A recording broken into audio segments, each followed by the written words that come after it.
This is an example of how I'd like you to make your graph once you have collected your data from the virtual lab.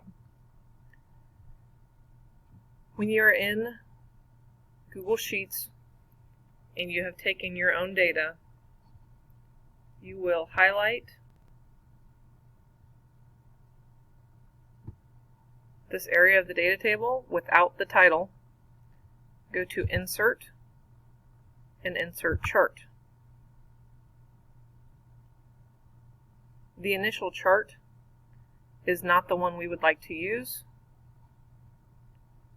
You will need to come over to the drop-down menu where it says Chart Type and scroll down to the one that says Column. This one will show the different colors and their average temperatures.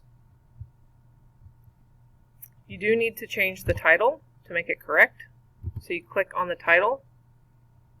Over here in the text, you will now give it a correct title.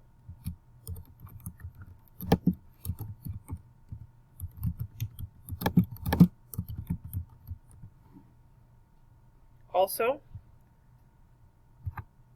this title is not correct. That is the color of the jacket, which needs to be changed. Those go ahead and save automatically. Now, so you can see the chart and the graph together, you need to move the chart over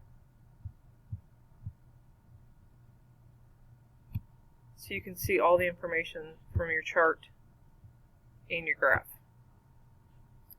You go ahead and upload this with your Google Doc for the virtual lab and answer your conclusion questions looking at the trends from the graph.